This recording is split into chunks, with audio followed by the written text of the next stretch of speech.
Well, welcome everybody to our first episode of Idaho Local. My name is Bruce Mattare. I also happen to be a county commissioner in Kootenai County. And with me today is David Callahan. He was our community development director, and we're here to talk with you about growth, taxes, and what you can do to responsibly manage growth. And what I'd like to do, David, is just have you talk a little bit about yourself, your career, what you've done, where you've come from, and some of the things that you've seen. Well, first of all, thank you for having me, Bruce. It's a great pleasure to be here today. And my background is for 45 years, I was a land use planner, manager, and then administrator. I did 10 years in Texas, 23 in Colorado, and 12 years in Idaho. Mm-hmm. And I started off as an entry-level planner, worked my way up to a planning manager with the city of Dallas, and then planning manager with Boulder County, Colorado, and then director of community development in Kootenai County. Mm-hmm. So I have an extensive land use planning background, but also a fair amount of training with building codes and code enforcement. And you've seen a lot of growth in those particular areas. City of Dallas was shy of 1 million people when I was there, and of course it's well over 1 million now. Mm-hmm. But even while I was there, it grew some 50 to 100,000 people. Yeah. Similarly, Boulder County, even though it was a no-growth community, still had cities that were growing. Oh, yeah. So we had a fair amount of growth there.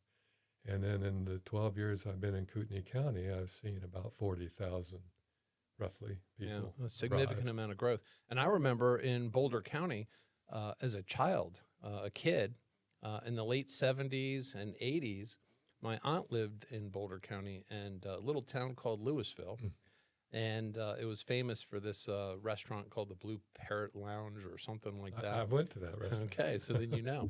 And I remember riding her bicycle from there to Boulder, going to University of Colorado Boulder to play racquetball. And there were lots of basically vacant land, fields, open fields between there. And last time I was there, it was just continuous suburban sprawl, pretty much throughout most of the county, and then just going directly all the way down to Denver, which at that time back in the 70s and 80s, there was lots of open space between Boulder and Denver. Right. And now it's just one big mega city. Megatropolis, basically. With the exception of the actual county, Boulder County. Mm-hmm. And that's purposeful. Boulder County is one of the success stories for growth management in the nation. Yeah. They, when I was there, they had already implemented a sales tax, which Colorado law allows. But we had 50,000 acres when I was there in county open space. Mm-hmm. Now it's over 100,000 acres in county open space. That's a lot of land. And the city of Boulder had their own open space, which they acquired through their own process.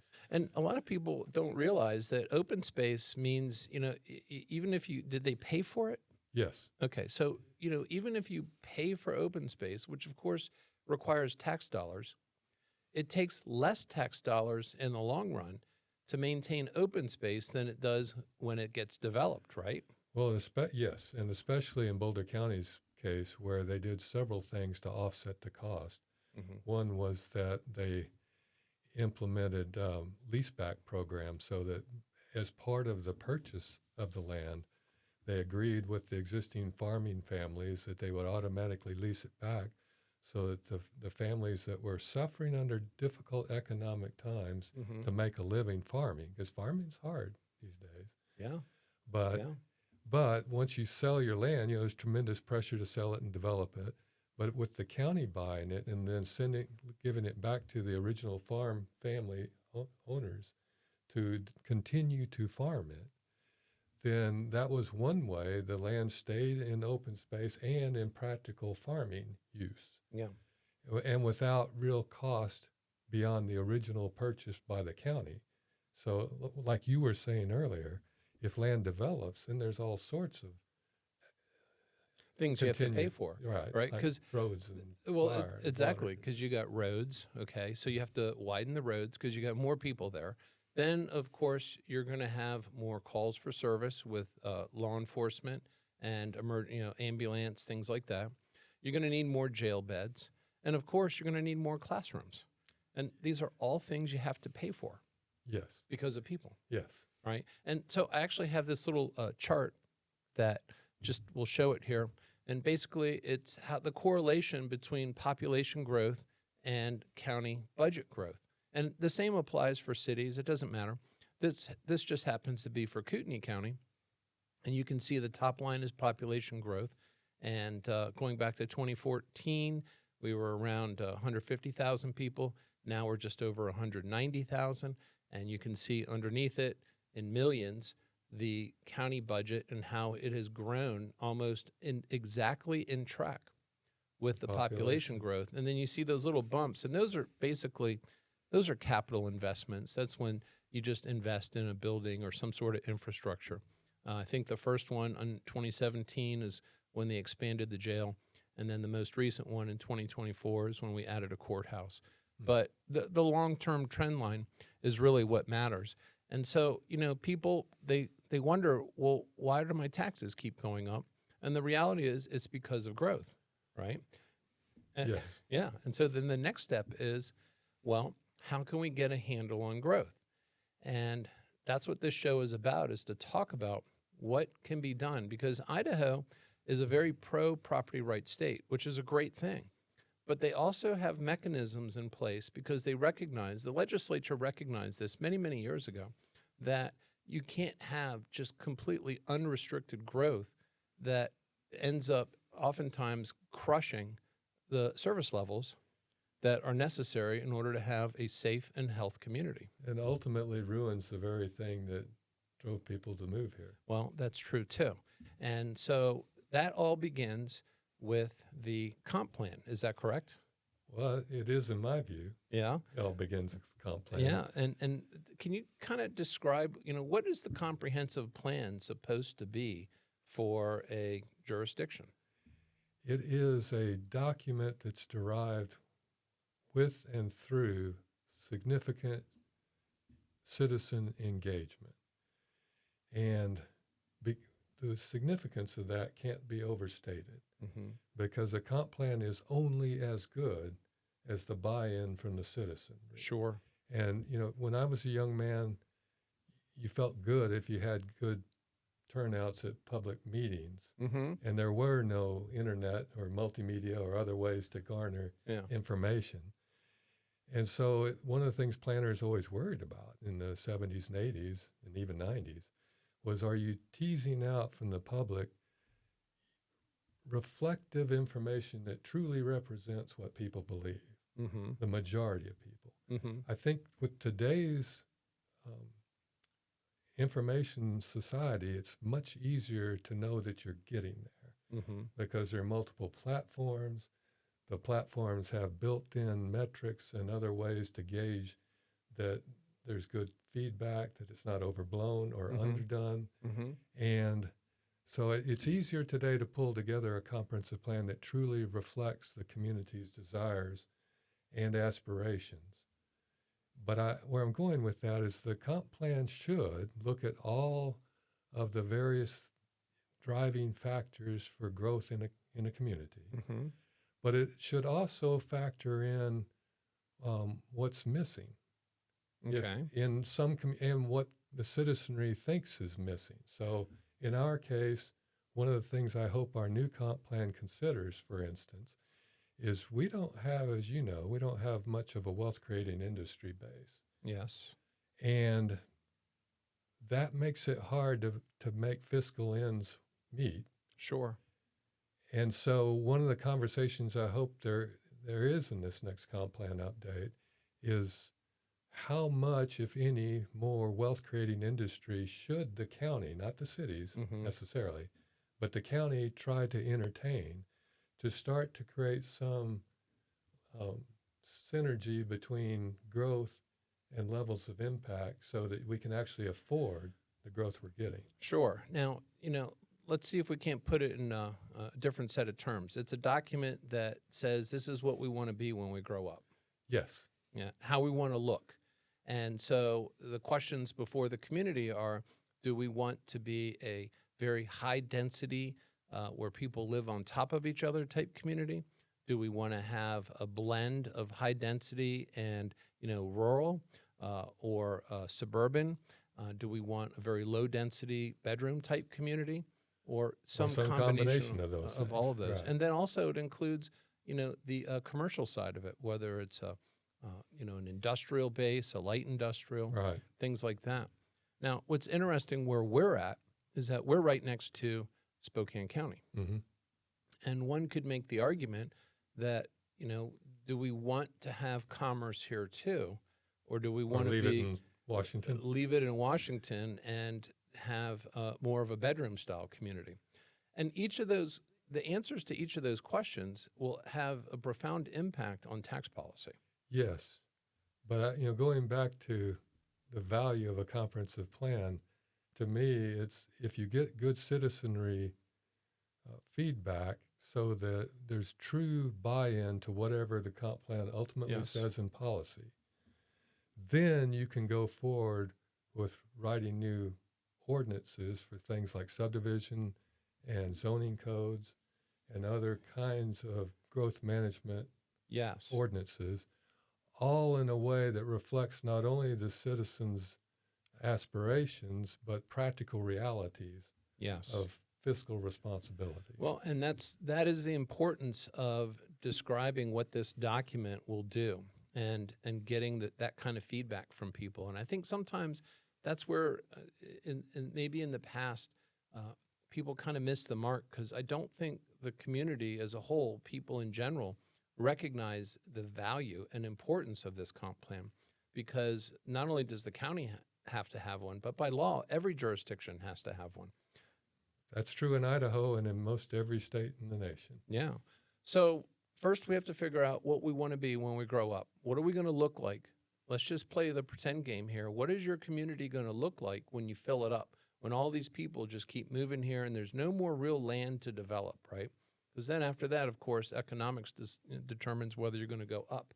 And we see that like in Coeur d'Alene, for example, where there are high rises. That's right. And there's going to be more high rises likely. And who knows, maybe it'll be like the next Seattle or something. Hopefully not, but Seattle started with one high rise too, right? And now they have multiple. So you just never know. Can we take a quick jumping off point? Yeah, there? absolutely. One of the things you're saying that reminds me that I think is worth discussing in the comp plan update is we tend to get locked into either or thinking sometimes, like we're going to either plan for growth or we're going to plan to accommodate growth. Mm-hmm. And it's not an either or scenario. There's Okay, every shade of gray in between. Okay. And so, for instance, some of the more successful communities that have managed their growth, like Petaluma and Boulder, and I won't waste anyone's time, but there are others throughout the nation since the 70s. The ones that have done the best job have found ways to balance their growth, and usually that means there's a 3 or 4-legged stool of there's a good economic base already, and there's policy in place to continue that economic base. Mm-hmm. Then there's some sort of offsetting mechanism where you brought up, the degree of development. Mm-hmm. If you rein in development in the unincorporated county and you want to continue to accommodate some growth, then the only other logical solution is some sort of density in the cities. Yes. But there can be all shades of gray between those two things. You could allow some development in the county, some high rises in the city, and everything in between. Well, you're right. And that's where I think it's important that people understand that if we do these things, what is the impact to service levels? Because, and we're just going to talk about the county right now, but the county is mandated by the state to perform a certain number of services, right? And some of those services, the jail being public safety is the big one, right? So we've got the jail. Obviously, we have patrol services. We have the prosecutor's office. We have the court system. And so those are services that by law we have to provide, right?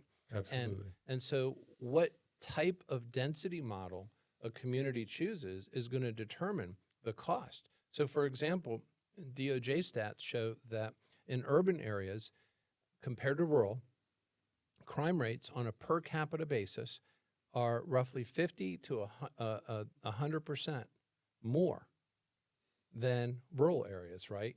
Well, that means you're going to have an outsized draw on public safety. You're going to need a lot more people to patrol your streets, to prosecute the crimes, arrest, incarcerate the people in the jail, right? Because you're closer together. And so that higher density model has a higher cost. And then, of course, a lower density model, I guess it would be more like the Maytag repairman, where there's just not a whole lot going on because people are just living in their homes and nothing's really happening. Right. And so understanding the consequences of that, I think, is real important too. Yes, the trade-offs. Yes, exactly.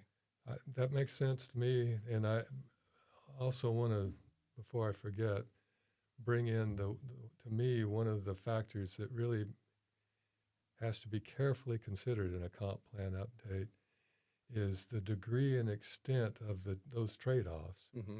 Because in the city's case, where they have unlimited ability to go up, Largely, nearly, yes. Yeah. Since they don't have airports nearby, with the exception of Hayden. Well, yeah, we do have that one airport there.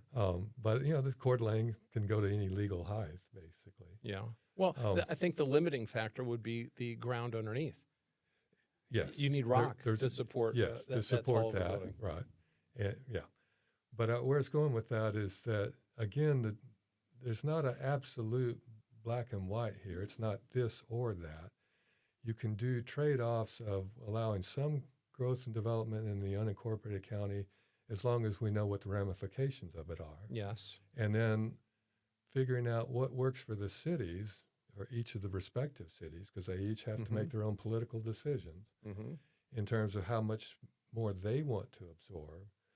And getting that mixture is both art and science.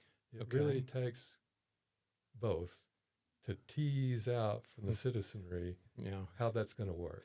Well, and I think what you're almost alluding to a degree is something that we've talked about. And you and I have had many conversations about, the growth and the challenges with it and what can be done to properly manage it. And one of those areas is because most of the growth that occurs in this community, which I presume is the same in other communities, not only throughout the state, but throughout the nation, is that the cities are the main drivers of the growth and especially at the density level. Right. And so you had talked about what would happen if we could start to kind of link our comp plans a little bit. With the cities. Yeah. And so you want to talk a little bit about that? And what are the implications of linking? Potentially a more viable county.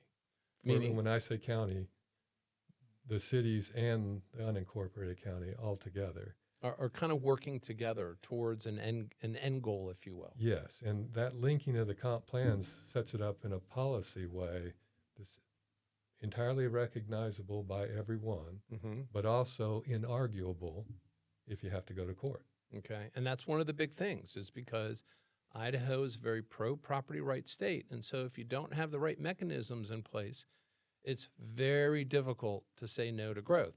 And, to put that into perspective, I got this, document here, and this isn't even a full list, but I got a whole bunch of court cases here where the developer won and the local community government, they lost. Why? Because their decisions were largely arbitrary. Right. They weren't based on facts. Well, they were not based on facts. Right. Yeah. And so, what happens is that most people really don't pay attention to it until it comes into their backyard, right? And then the first thing they say is, no, we're not going to put this in my backyard, which is where that term NIMBY came from, right? Yes. And then they show up to the public hearing. They're mad as heck, right? Because I can't believe you're going to do this. And, the problem most people don't realize is that, we're handcuffed. By the time we've got to that hearing you just described, the horse is out of the barn. That's right. The comp plan's already been set up and the codes in place have already been set up to allow usually the developer to do the kind of thing that the neighborhood doesn't want. Yes. And so at that point, the developer gets the yes or in this case, the community is screaming at the commissioners, you got to say no. You have to say no. Come on, Bruce. I know you got to say no, right? You say no, and then you just lose in court. And then all right. So, and we've actually had that happen a couple of Recently. times. Yeah. Not with development as much as cell towers. Yeah. But that's a different bird, and we're going to talk about that another time because we're actually working on something there with that. But what's happened is that you and I had a lot of conversations about this. I've had some conversations with other city elected officials because no one really seems to understand just how important that comp plan is. And if you build it right, and then of course there's an iterative process, right? Because not only do you build it, but then you have to stay on top of it. Yes. You can actually start to manifest the growth model that people want, and it actually leads to a tax policy. Yes.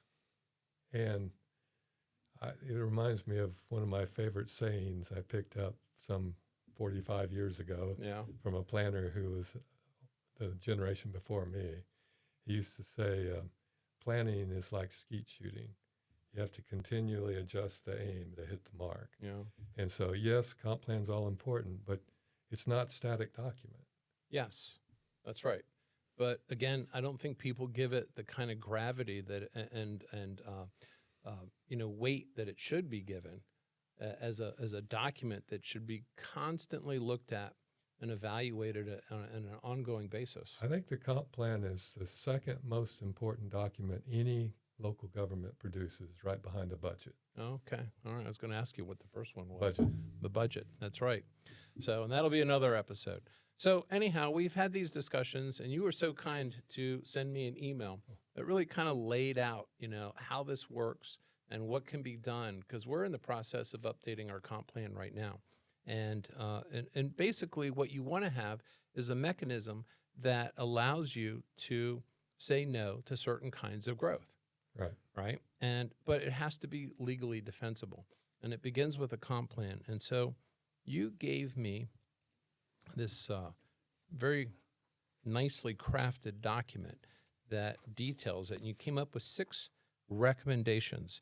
And the first one was to protect and grow the employment land base. What does that mean? Well, most communities can't afford to get by without wealth-creating industry. Okay. And let me just drill down on wealth-creating. The average person that's not an economist doesn't understand that wealth-creating industry is different from every other kind of industry. Well, automobile manufacturing is wealth-creating. So, and we saw that in the Midwest, right? Because when the automotive sector started to shut down, so too did the towns. Right.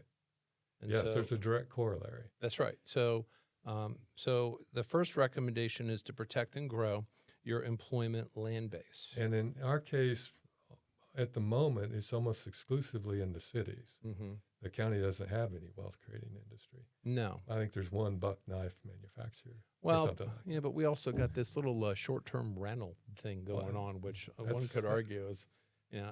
But that's not wealth-creating. That's cyclical money. The money comes in cycles. Well, that's true. Yeah. Okay, unless you were to hire a bunch of people to clean these homes.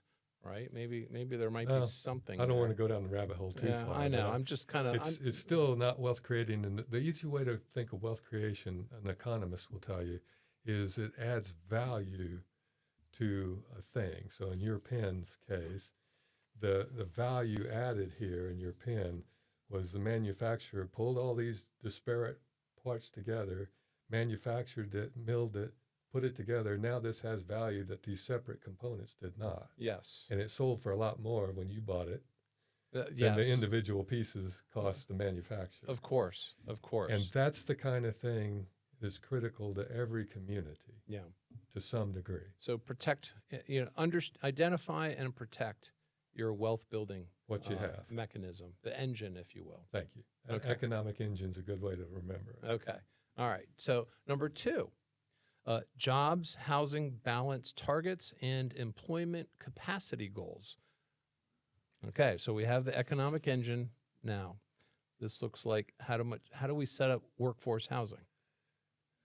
It's tricky, and that's why it's a balancing act.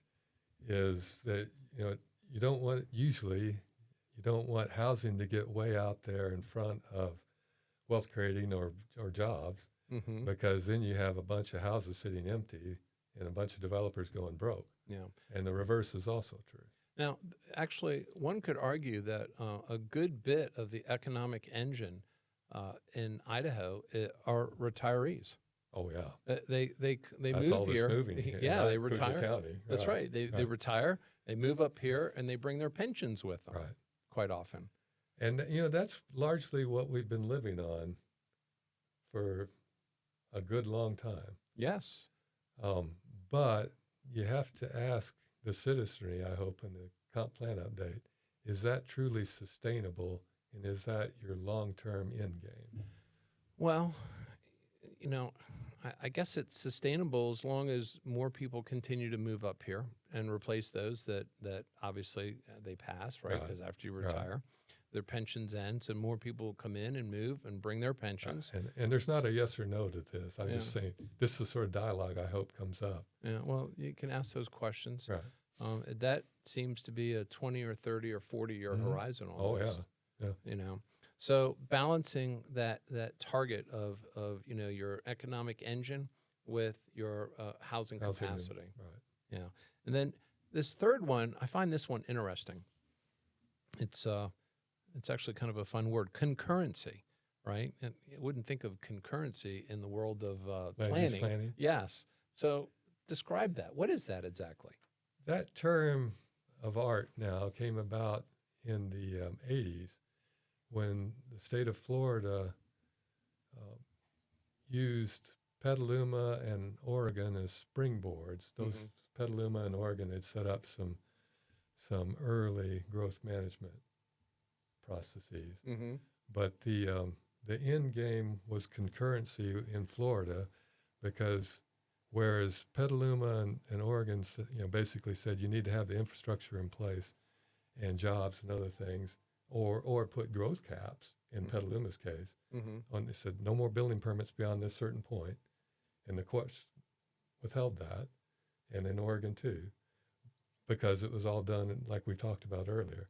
But when you get to the I forgot what we were. Well, we're talking about concurrency. When When we get to Florida, Florida decided in the 80s that no municipality on any level should be approving projects if all of the infrastructure is not already in place, meaning the roads and sewers, water, fire and police, ambulance service, schools, already in place, or the ability to get there. Okay, so this is chicken or egg, basically. Yes. Right. What comes first, the chicken or the egg? Now, and one of them is the basically the public facilities.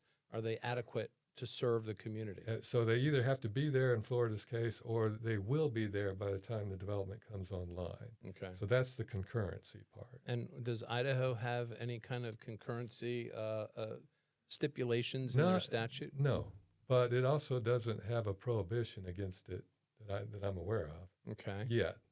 Okay. So what that means then is that if you don't have enough infrastructure, you might actually be able to say, no, not today, maybe tomorrow. Right. Although that does conflict with the cure component.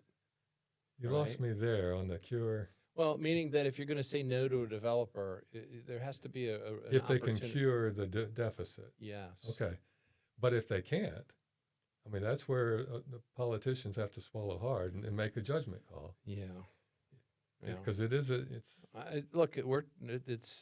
lot of subjectivity here. Yes, and it's unavoidable. But we're also going to talk about how to eliminate a lot of that subject. Yeah, that's right. So you have concurrency, and that basically is the chicken or the egg with respect to the population or the government level, the ability, the facilities necessary to serve that population. And like I mentioned, we do have statutory requirements to serve the community. So let's move on to number 4, levels of service for public safety based on performance and not per capita staffing. So the true issue here, in my view, is you want your fire and police to actually do what they're supposed to do. Well, to be able to do to it save at the people's level you lives want. Yes. Yes. and to catch the criminals or the bad guys, Mm-hmm. and so on and so forth.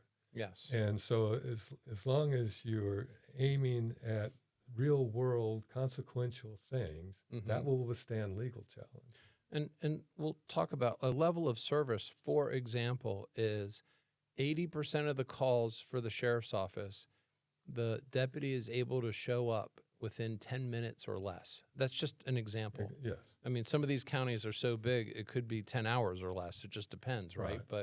But as an example, you have this X percent of calls will be, serviced within that amount of time or less. And that is an example. Well, and as just a corollary to that, most people that live in cities are accustomed to having fire or ambulance or police service within 8 to 10 minutes. Yes. Because that's sort of a uniform standard across the United States. In the cities. In the cities. Yes. Right. Yeah. Counties, of course. Different animal. Is there a metric for that? Not that that I know of. Yeah. Because they're so highly variable. Yes. Yeah, that is true.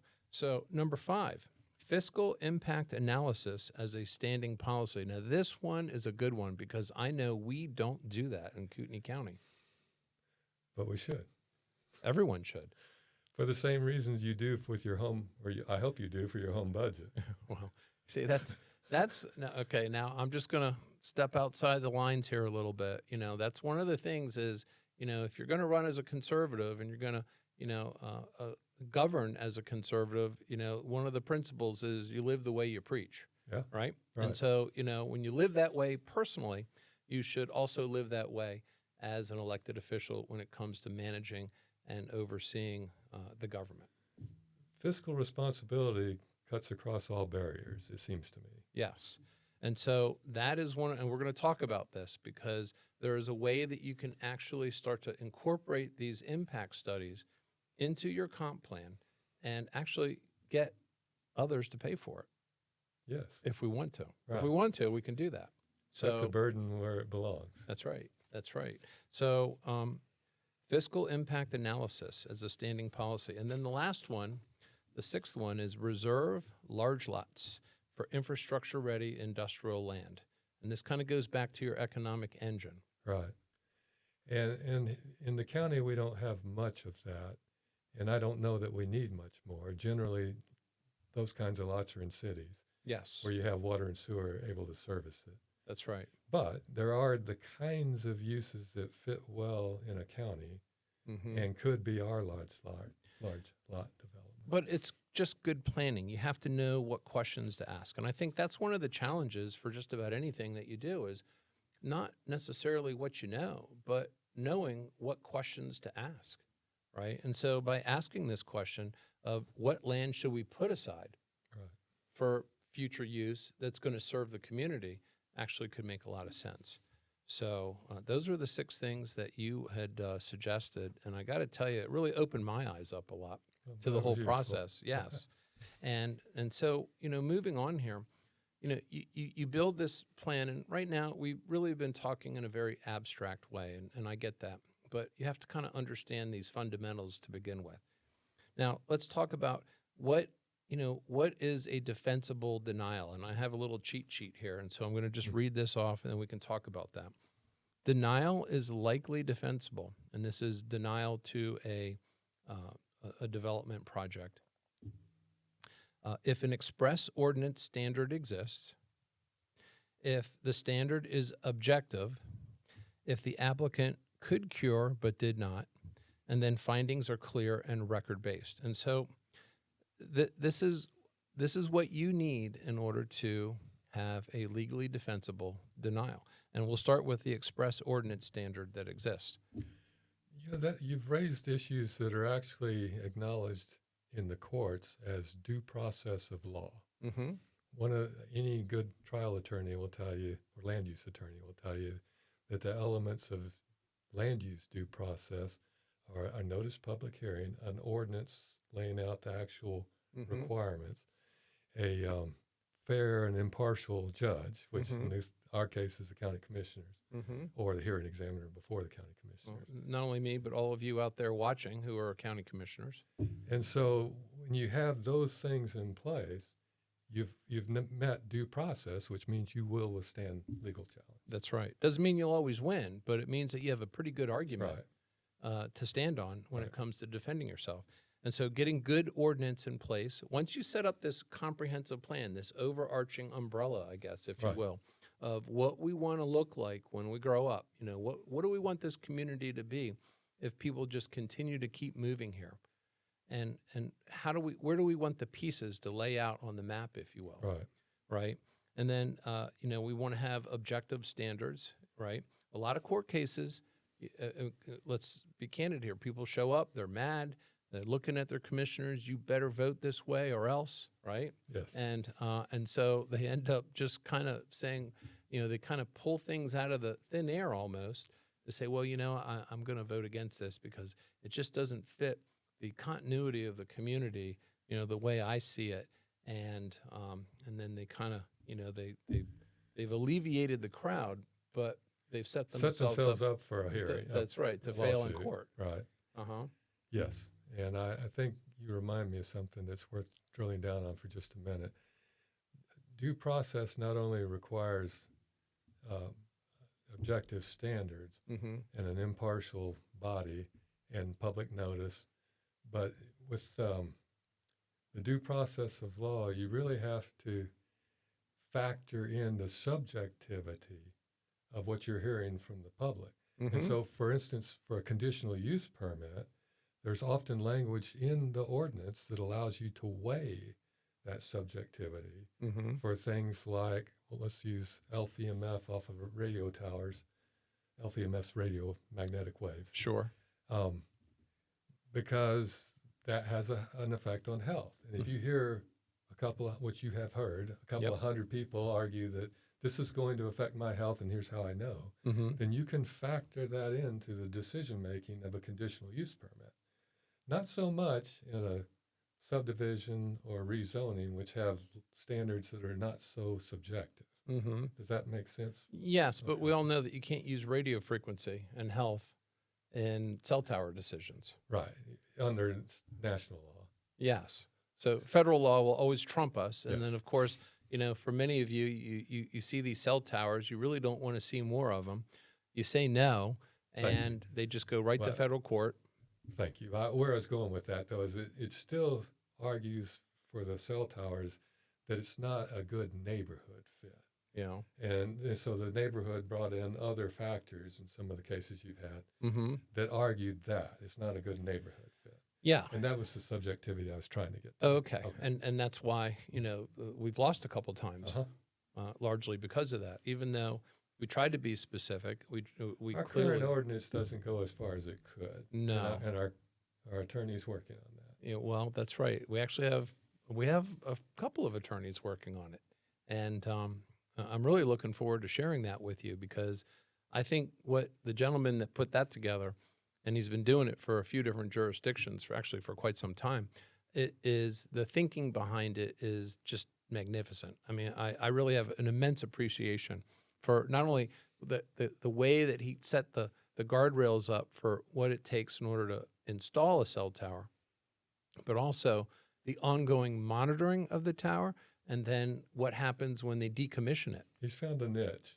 He's found a good niche, but that's not uncommon in the legal field, no, right? Of course. And he's probably got a business model that'll last a while because I think they're going to keep putting more towers on for at least. I don't see phones going away. No, not at all. Mobile phones. Yeah. So that is denial is legally defensible if you meet the express ordinance standards. And you have objective standards, and then, of course, there's a cure, right? We have to be able to offer a cure to the developer. So that if they can meet certain standards, then that's approvable. Yes. And basically the secret sauce for those standards is built into the ordinance. Yes, sir. It needs to be. Okay. It needs to be out front for everyone to see before any case starts. Okay. We're going to talk about that a little bit, too. And then, of course, findings are clear and record-based. Right. That takes out some of the subjectivity. Yes. So anything you can do to eliminate subjectivity in your decisions will only bolster your argument if the developer or whoever is involved in this transaction decides to take this to court. Now, denial is likely unlawful if it's based on a level of service that's tied to staffing or budget. So we already just got done talking about levels of service, like, for example, how long it takes for the sheriff's office to show up to your house, right? So you can't make that the only reason. Right. Because, one, it's outside of the developer's ability to cure it. There's no way that a developer can One project's not going to fix the entire county. well, exactly. Right. Nor would it probably be able to afford that. Right. But two, it's really incumbent upon elected officials to fix that problem. Right. I think where you can use some of that data is you want to make sure that the new project doesn't make things any worse. Yes. Okay. Yes. And that, we'll talk about that a little more. Okay. So denial is likely unlawful if based only on plan policy, right? So you Right. can't just have a comprehensive plan that says we You just got to want have- this, we want You that. got to have law. That's right. You got to have ordinance. Right. You got to pass implements the ordinance. policy. That's right. Okay. Applicant has no cure pathway. So obviously you have to have that pathway. Yes, I think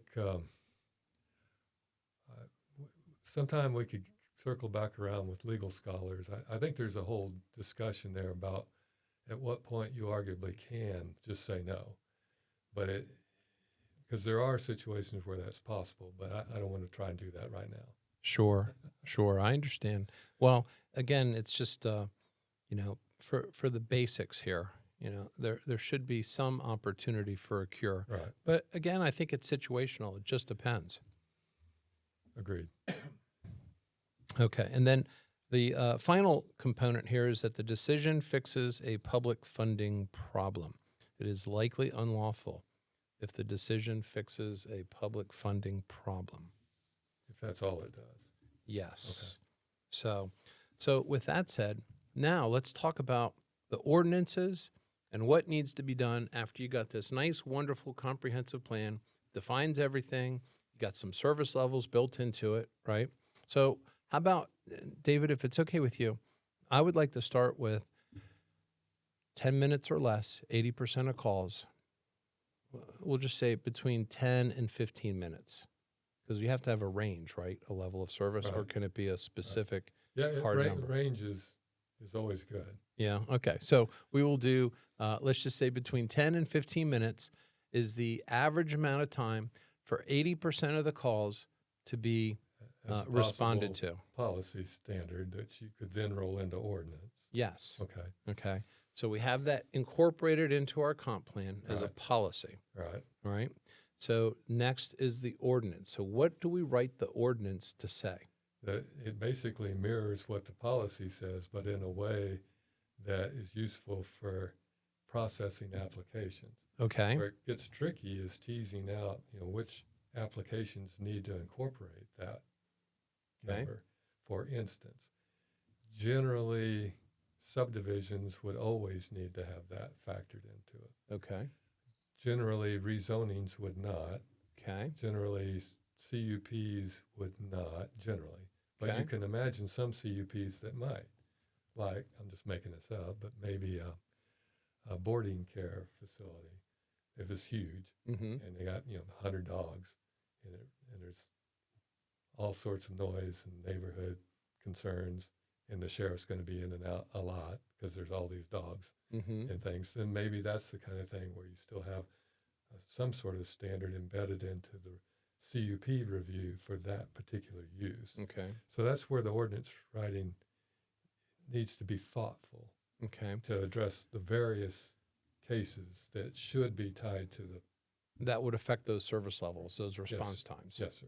Okay. And then for those applicants, you could write into that ordinance that they would have to pay for an impact study.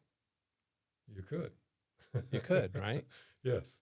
And that way, it would be done by a third party, and it would provide a numerical estimate of how this development, The actual cost. Yeah. Right. well, the actual cost of maintaining servicing. that service level. Yes, sir. Yeah. Right. So in that way you can see, okay, every development that comes into the county, what is that going to cost us in the future to maintain these established service levels as a policy within our comprehensive plan? Yes, you could. This is actually very simple, isn't it? Fundamentally, Yeah. I mean, the devil's in the details a little bit. There's It takes always some that, thought, right? right?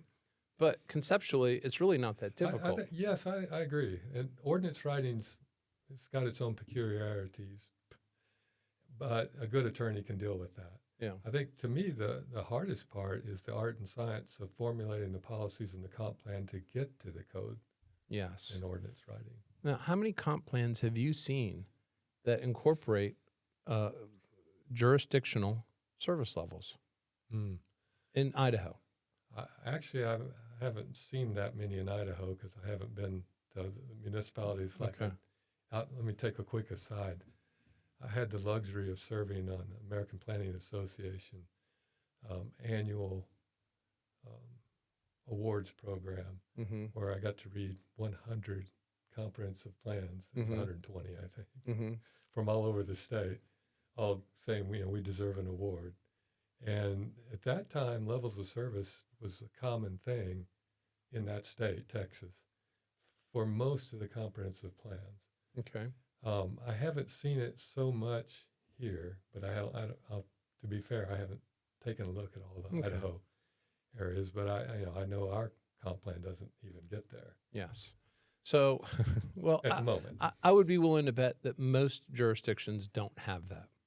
Most. I think that's fair. Maybe some cities, because there are some city services that they really have to stay very close on top and of. especially the larger cities. Yeah. I think you probably find a fair amount in Boise. I haven't looked at it. Yeah. I'm guessing. Yeah.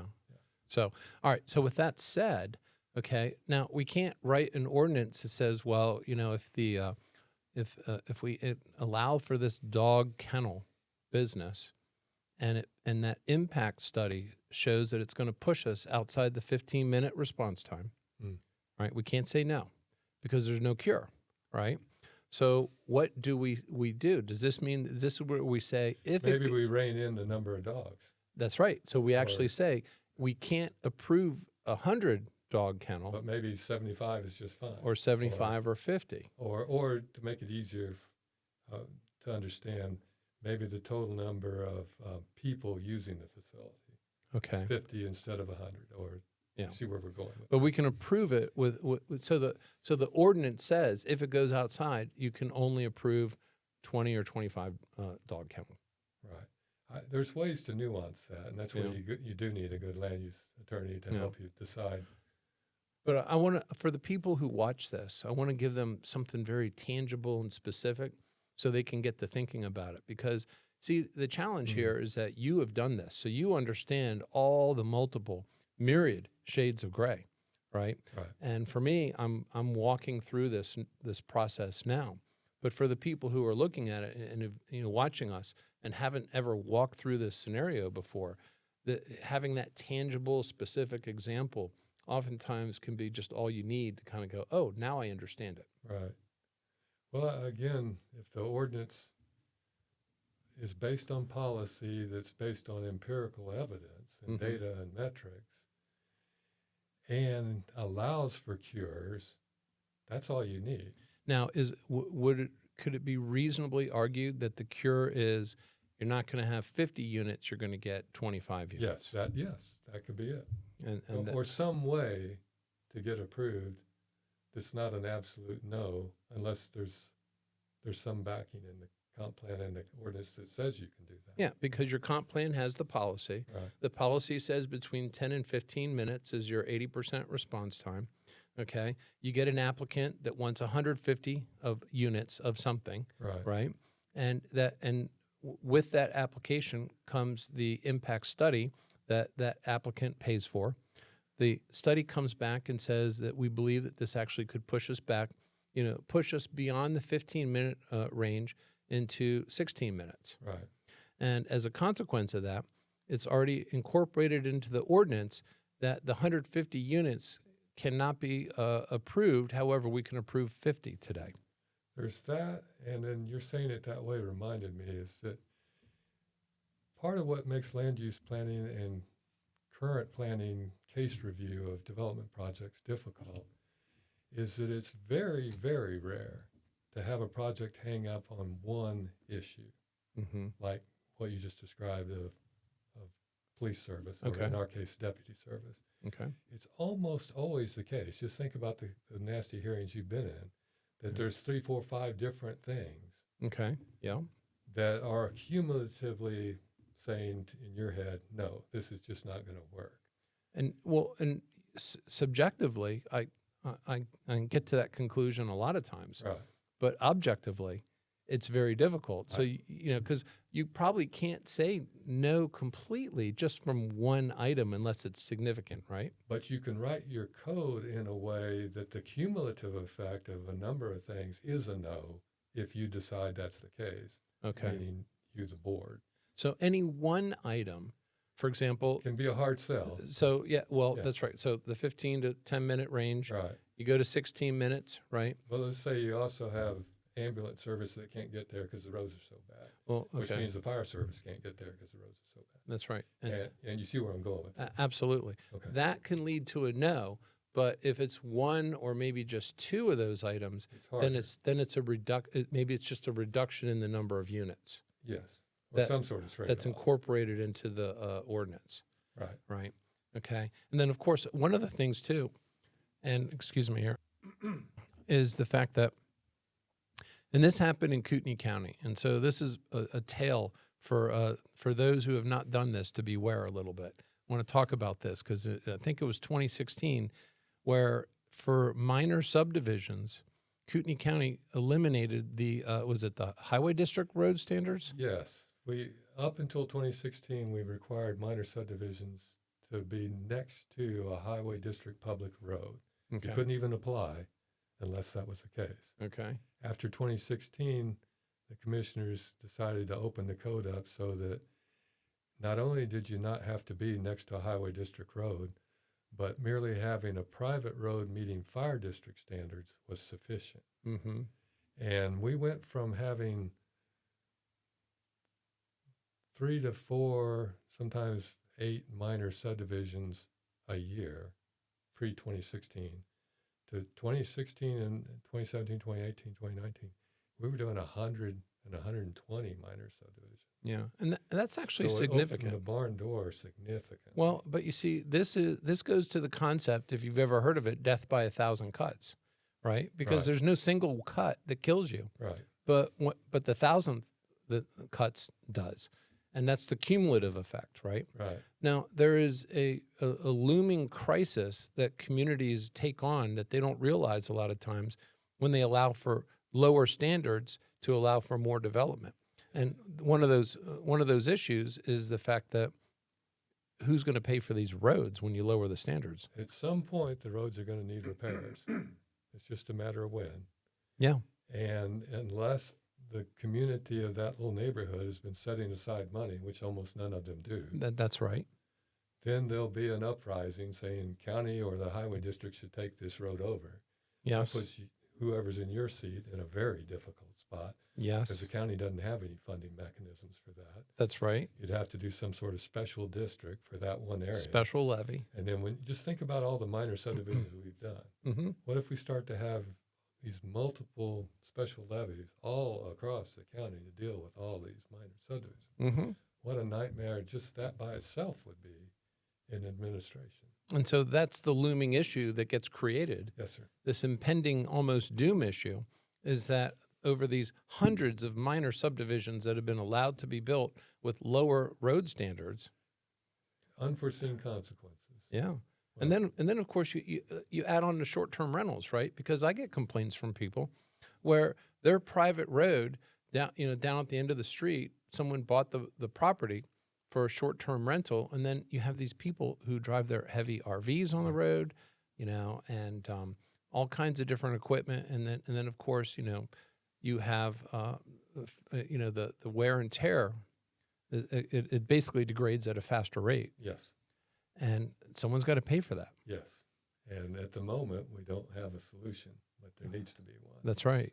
That's right. And so, people need to understand that this is how important the comp plan is. It gets to those fundamental policies. Yes. you know, and yeah, it seems like a nuisance to be charging, asking people to pay a higher level of road in order to build on it. But if you don't do it today, you're going to pay for it later. You're going to pay for it at one point or another, right? It's a matter of when. That's right. That's right. So I'd like to just cover a couple other things too. You talk about aspirations a little bit. Can you elaborate on that? Because Sure. that's part of the comprehensive plan, the building process, if you will.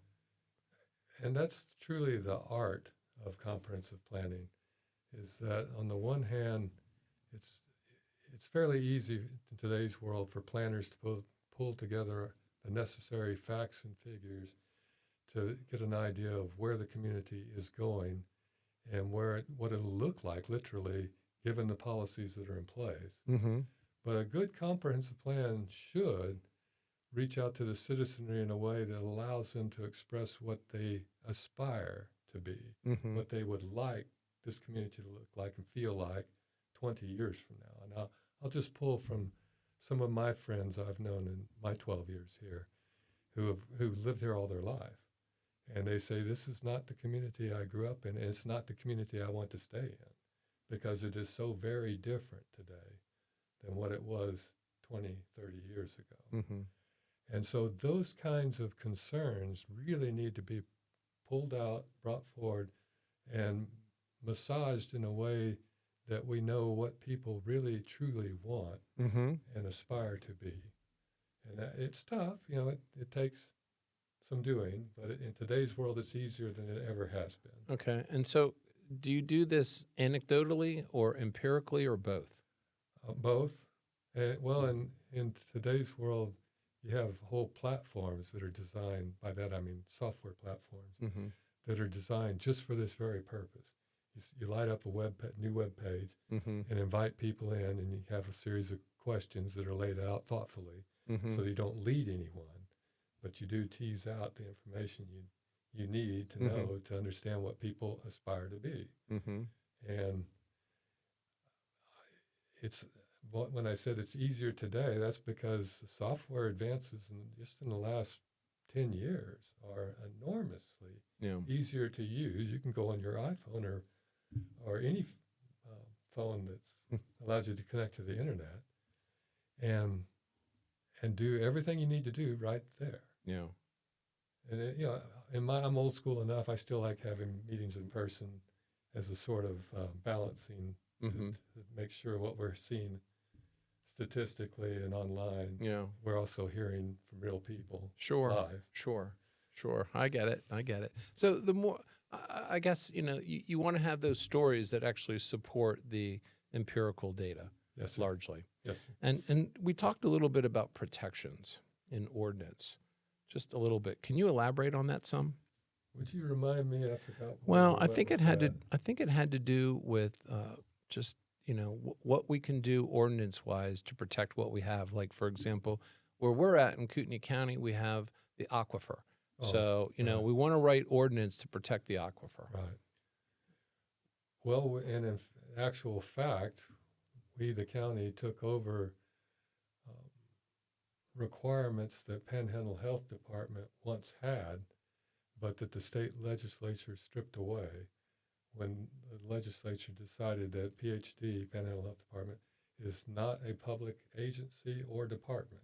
And it doesn't answer to anybody. And so they don't have IDAPA ruling anymore, which is the way that agencies and departments set up rules. Mm-hmm. So we took the same rules that Panhandle Health used for 25 plus years, both for critical materials over the aquifer and density of number of housing units over the aquifer, embedded those into the land use development code. And so now the burden's no longer on PhD. The county can actually make sure that the right thing is done. The aquifer's protected in the way that it should be. And PhD to this day is enormously grateful that we took that on. Yeah. And how do you think that would affect other communities in the state with respect to the health district? And I guess the same issues would occur in other counties. Well, of course. We happen to have an incredibly unique aquifer. Mm-hmm. It's probably among the cleanest in the world, Yeah. and certainly in the United States. Yeah. It's the only aquifer I know of that you can put a straw in and drink the water. Yeah, well, that's a pretty big deal It's in this huge. day and age. Yeah. It's huge. But there are other issues besides aquifers that health departments deal with, like Yeah. sewage treatment systems Sure. and permeability. And, it varies highly throughout any county. Mm-hmm. Those are the kinds of issues that a local municipality could take on to help the health district. And what about any other types of special, unique natural resources in a community, whether it's, I don't know, some sort of Gravel unique mines are an example. In Colorado, where I've worked for a good while, gravel mining was protected by the state Mhm. because there are lots of gravel areas in the waterways, Mm-hmm. and that gravel is very useful for construction, road building, so on and so forth. So you don't want to build on top of them. B, you want to allow extraction in a way that's not environmentally degrading, but economically viable. Sure. And so that's where ordinances can be really useful to make sure that balance is brought forward. And all of that needs to be discussed in the comp plan too. It should. So you really have to lay out an entire list of everything in your jurisdiction and what's important to preserve and incorporate that into policy. And then after your comp plan is adopted, then you want to incorporate ordinance. Well, and that's why you've brought on why comp plans typically take a year to two to complete. Yeah. This is not something you do in a week or a month. And, I think what makes it tough, especially for county commissioners, is that, we have this 2-year cycle and then we have a 4-year cycle, right? So no matter what's happening during your comp plan process, you're going to have one commissioner who's on a 2-year cycle, right? So they may not even be there afterwards.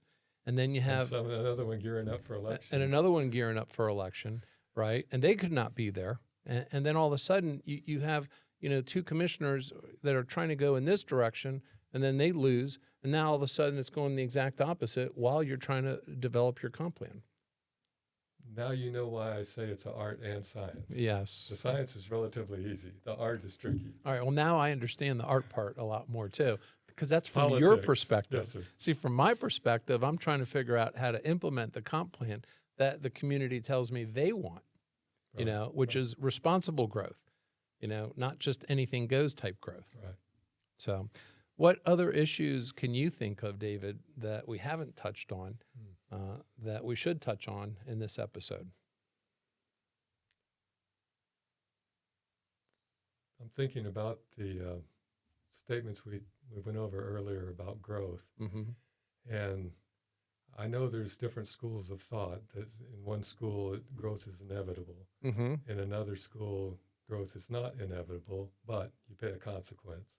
Well, everything's a trade-off. Yes, sir. But I think the main thing I would ask everyone to remember is balancing these things is more important than anything else. Yeah. There is no absolute right or wrong. What there is what you can get a majority of people to feel comfortable. Mm-hmm. with. And I purposely use the word feel Mm-hmm. because it's one thing to get your analytical mind around something. It's another for your gut to tell you it's okay. Yes. Now, I actually have a question for you, and I think this may have occurred before your time, but when I first moved here in 2013, it was very shortly after that.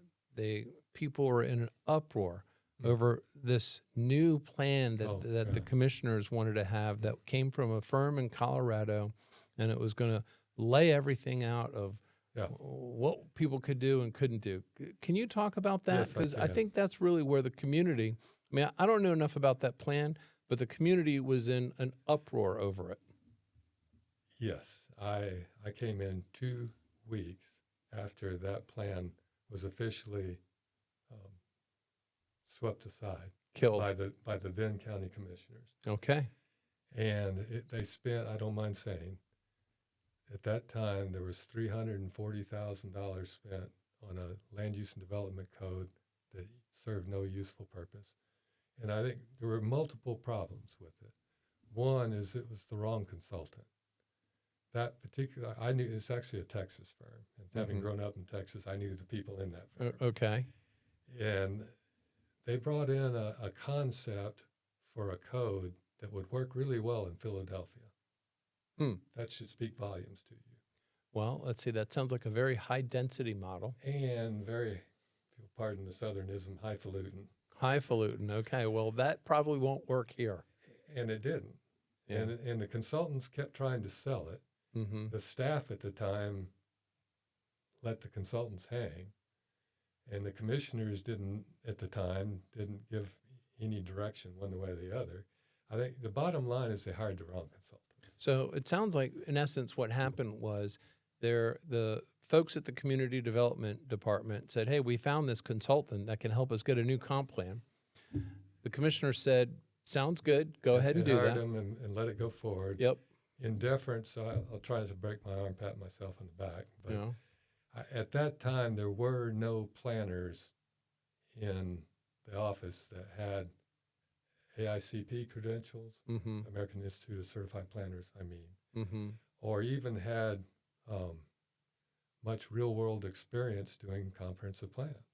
Okay. So they didn't even know what they were looking at. I think it's a little harsh, but I think that's the real truth. Well, I mean, look, the reality is that, look, we're all ignorant in our own way, and it doesn't mean that it's not used in a derogatory way. It just means we don't know. Right. So when you have people engaged in activities where they don't know, you're going to get a lot of times, things that explode in your face. If it was me, if I had been the planning director when we were hiring consultants, that's not a firm that would have gotten past, even gotten an interview. The interview, yeah. So Okay. it started off on the wrong foot. Well, I'm glad you clarified that, because I've always kind of wondered about that. And, I'd think about it and I'd say, I got to ask David about that. I'm glad you did, because I'll just spend another 30 seconds. It made my job enormously difficult for the first 2 years I was here. Yeah. Because a lot of what I did is saying, I'm not doing that. That's over with. Yeah. And we're not going to do it again. Yeah. And in actual fact, what we did instead of that kind of code amendment was we pulled together all of the codes we had, 6 different disparate codes, one for roads, one for subdivisions, one for zoning, so on and so forth. Wow. We brought all that together under one code with one set of definitions, eliminated the overlap, the ambiguities, the uncertainty, because I was making interpretations every day. It would take 30-40% of my day to figure out, here's what I think the code means.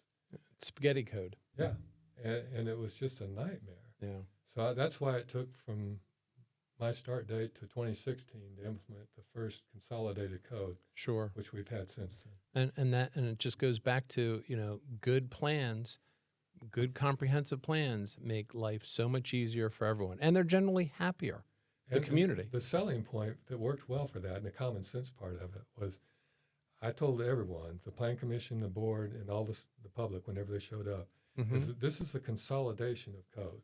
It's no new law except for what is absolutely necessary to bring these disparate codes together so that they talk to each other in a meaningful, useful way. Sure, because it's clarifying. Right. It's clarifying Exactly what to expect. And that's very important, because when you don't, first of all, part of the social compact is that when you live in a community, there is a compact of what you can expect to do and what you can expect not to be able to do, right? And so if that's not clear, then you get into subjectivity, and then you can get into arbitrary decisions a lot of times. And then it leads to being unfair. Did it for one, didn't do it for the other. And it destroys the cohesion within a community a lot of times. It's fair to say it took me years to build that cohesion back. Yeah. So, well, David, thank you so much. I really appreciate you being on here. It's a lot of fun.